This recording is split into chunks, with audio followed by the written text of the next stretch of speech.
এখানে যে কেউ অশান্তি করতে আসে, একবার হাতে দা নিয়ে গুছিয়ে নিয়ে তেগুলো।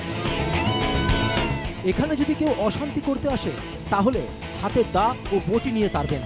ভাইরাল অডিও নিয়ে তোলপাড় বীরভূমের দুবরাজপুর ব্লকের লোবা পঞ্চায়েত। দুদিন আগে মেটে গ্রামে জয়দেব ডোমের বাড়ি পুড়ে গিয়েছিল। জয়দেবের বাড়ি দেখতে গিয়েছিলেন লোবা পঞ্চায়েত প্রধান। সেখানে তিনি ওই অডিও শোনেন। লোবা অঞ্চল তৃণমূল কংগ্রেস সভাপতির বিরুদ্ধে কার্যত সন্ত্রাস ছড়ানোর অভিযোগ করেছেন দলেরই পঞ্চায়েত প্রধান।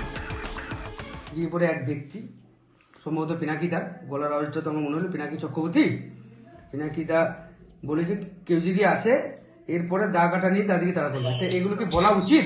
এই অডিওটা গলা আমার নয়, এটা অন্য কেউ আমার গলা করে এটাকে ছাড়া হয়েছে আমাকে কালিমাত্র করার জন্য।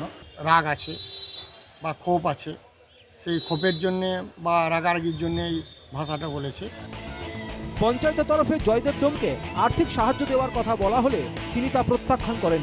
দলের কর্মীদের অভিযোগ, অঞ্চল সভাপতির ভয়েই সাহায্য নিতে অস্বীকার করে জয়দেবের পরিবার। এই প্রথম পিনাকি চক্রবর্তী এই জিনিসটা মানা করলো। এতে মানুষের সুবিধা অসুবিধাটা আমরা দেখার জন্য গেছিলাম আমার জনপ্রতিনিধি। তৃণমূলের দুই গোষ্ঠীর লড়াইয়ে একজন সাধারণ মানুষ সাহায্য থেকে বঞ্চিত হচ্ছেন। লোবার ঘটনায় কটাক্ষ দুবরাজপুরের বিজেপি বিধায়কের।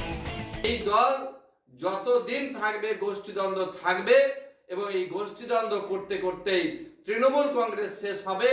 সাধারণ মানুষও চায় এই তৃণমূল কংগ্রেস যত তাড়াতাড়ি শেষ হবে, বাংলার মঙ্গল। জেলার রাজনীতিতে পিনাকি চক্রবর্তী জেলা পরিষদের সভাধিপতি কাজল শেখ ঘনিষ্ঠ বলে পরিচিত। অন্যদিকে লোবা পঞ্চায়েত প্রধান সুরজিৎ সূত্রধর দলের জেলা সভাপতি অনুব্রত মণ্ডলের অনুগামী।